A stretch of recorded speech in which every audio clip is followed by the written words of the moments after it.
네, 안녕하세요. 김혜원 교수입니다. 지금부터 강의를 시작하도록 하겠습니다. 가장 먼저 은둔형 외톨이가 우리 사회에 언제 어떤 과정을 통해 출현했고 또 그 개념이 뭔지에 대해서 살펴보도록 하겠습니다. 먼저 은둔형 외톨이가 우리 사회에 등장한 것은 우리나라보다도 일본에서 먼저로 알려지고 있습니다. 많은 분들이 알고 계시겠지만 히키코모리라고 하는 단어로서 우리에게 더 익숙할 거라고 생각을 합니다. 일본에서 이 용어와 사회적 관심이 시작된 것은 1970년대 좀 지나서부터입니다. 처음부터 이 문제가 등장한 것은 아니고요. 1970년대에서 80년대쯤에 청소년들이 학교에서 집단 괴롭힘을 당하고 그리고 학교에 가지 않는 이런 문제들이 불거지기 시작을 했습니다. 그러면서 90년대 정도 되면서부터는 집에서부터도 나오지 않고 가족과도 단절하는 이런 집단들이 많이 생기면서 그들을 지칭하는 용어가 등장하기 시작을 했습니다. 그게 바로 히키코모리였고요. 이들을 부를 때 정의는 이렇게 내려졌습니다. 집이나 방에 틀어박혀서 나오지 않는다라는 뜻이고, 그 말을 의미하는 히키코모로라고 하는 동사의 명사형으로서 히키코모리라는 단어가 나오기 시작을 했습니다. 이렇게 우리보다 한 30년 정도 앞서간 시기 때 일본에서 등장을 했는데 우리나라도 완전히 최근에만 등장한 의미는 아닙니다. 2000년대 초반쯤, 즉 한 20년 전쯤에 어떤 연구팀이나 아니면 이제 사회적 기업 같은 곳에서 관심을 가지면서 연구를 시작한 적이 있습니다. 그렇지만 20년 정도의 지난 시기 동안 그 연구가 계속 진행되거나 아니면 그들을 지원하는 어떤 정책들이 진행된 것은 전혀 아닙니다. 그러다가 많은 분들이 알고 계시다시피 지금 최근 정말 짧게 얘기하면 2, 3년 정도 큰 사회적 관심을 끌면서 이들에게 대한 어떤 개념이라든가 용어가 등장을 하기 시작을 했습니다. 지금은 제일 많이 사용되고 있는 은둔 고립 또는 은둔형 외톨이라는 단어가 사용되기 전에 또는 그 단어와 함께 유사한 용어들이 많이 사용이 되었습니다. 여전히도 이 단어들은 조금씩 혼용이 되고 있고요.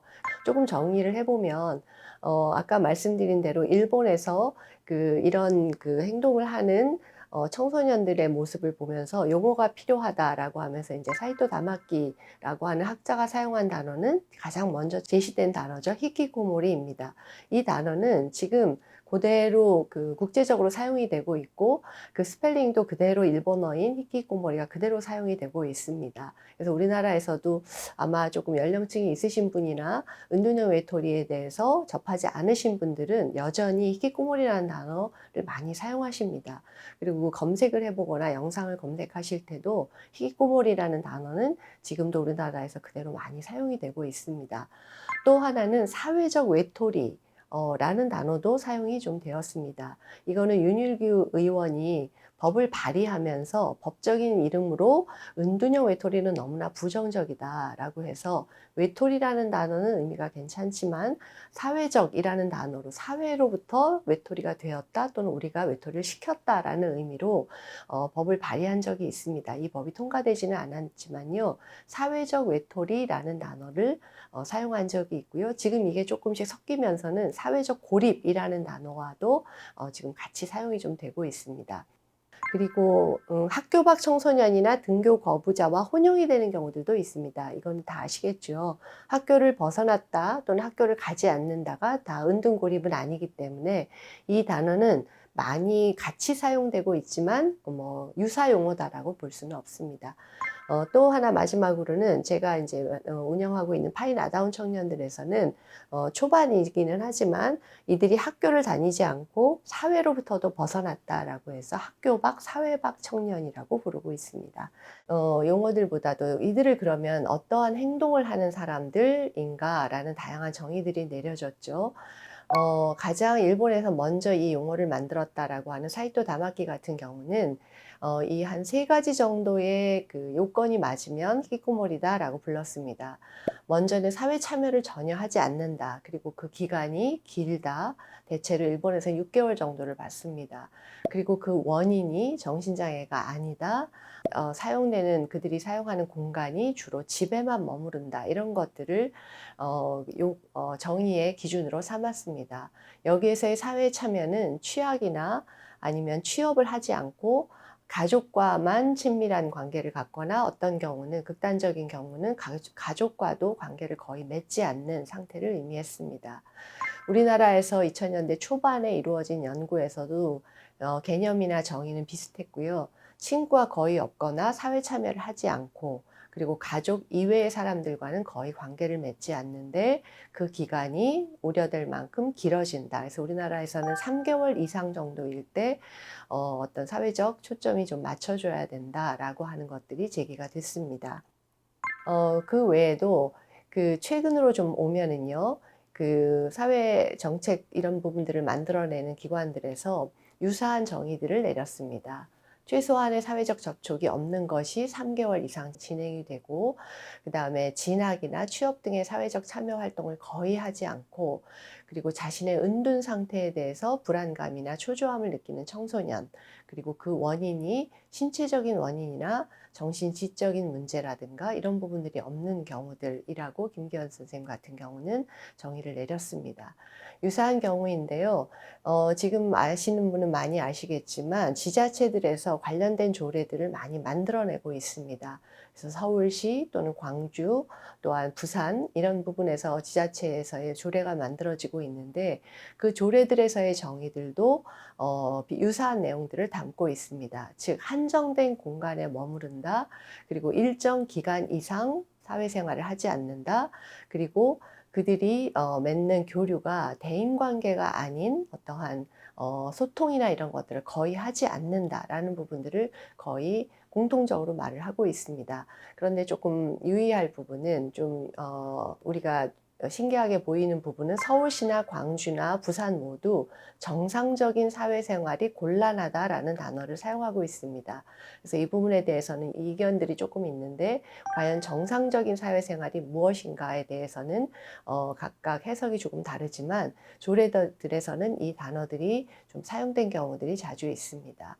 이 부분들을 조금 정리해 보면요. 종합해 봤을 때 과연 어디에서 생활을 하느냐 했을 때 상당히 그 공간이 제한되어 있다는 점입니다. 극단적인 경우는 자신의 방에서만 움직이고요. 조금 더 활동성이 있는 경우는 집 전체를 사용하는 경우도 있지만 대부분의 경우는 집 밖을 잘 나가지 않는다이고요. 그래서 그 공간들이 굉장히 제한적이다라는 게 첫 번째 기준이고 두 번째는 그 공간 안에서 무엇을 하느냐입니다. 예를 들어 그 공간 안에서 온라인 속에서라도 생산활동을 활발하게 한다거나 사회와 소통을 하는 경우는 해당이 되지 않겠지요. 대신 은둔형 외톨이나 은둔 고립의 청소년이나 청년들은 그 속에서 거의 사람들과 소통을 하지 않는다가 두 번째 조건입니다. 그리고 그 기간이 얼마 정도 되느냐에 대해서는 너무나 많은 사람들의 의견들이 조금씩 다르기 때문에 현재는 기간에 대해서는 크게 언급하고 있지 않습니다. 그러나 잠시 일주일 또는 한 달 정도가 아니라 상당히 우려될 만큼의 기간, 그리고 들락날락하고 사회적 관계를 맺지만 평균적으로 봤을 때 상당히 긴 기간 동안 이 행동들을 한다라는 부분들을 기준으로 삼고 있습니다. 그리고 예외 조건들을 보통 답니다. 그 예외 조건들은 신체가 아파서 은둔이나 고립을 하거나 아니면은 사회적 소통이 거의 어려운 정신지능적인 부분에서의 문제가 있거나 이런 경우들은 예외입니다. 즉 그러한 부분들이 원인이 밝혀지지 않는데도 은둔이나 고립에 하는 상태에 이것을 정의에 포함을 합니다. 또한 일본에서 나와 있는 정리들을 좀 보면은요, 아까 말씀드린 대로 자신이 머무르는 공간에 있어서도 조금 편차가 있고요. 거기에서 움직임에서 활동하는 내용들도 조금 차이가 있기 때문에 보통 협의에 은둔형 외톨이이냐 아니면 광의의 은둔형 외톨이이냐를 조금 구분을 합니다. 최근 우리나라 같은 경우에는 완전히 은둔형이냐 아니면 약간의 활동성이 있는 은둔형 외톨이냐를 구분을 합니다. 예를 들어 협의의 은둔형 외톨이나 아니면 전혀 활동성이 없는 은둔형 외톨이 같은 경우는 방에서 나오지 않거나 집 밖에 거의 나가지 않습니다. 특히 거기에서 대인 관계를 거의 하지 않습니다. 반면에 약간의 광의의 은둔형 외톨이다라고 부를 때는 집 밖에 편의점 정도는 외출을 하거나 또는 간헐적일 수 있지만 취미 생활이나 아니면 주로 혼자 하는 취미 생활이죠. 아니면은 아주 간헐적인 알바나 같은 직업 생활도 하게 됩니다. 하지만 그것의 기간이 길지 않고 다시 은둔의 상태로 돌아가는 것들이 반복되는 이런 경우에 이제 광의의 은둔 상태다라고 봅니다.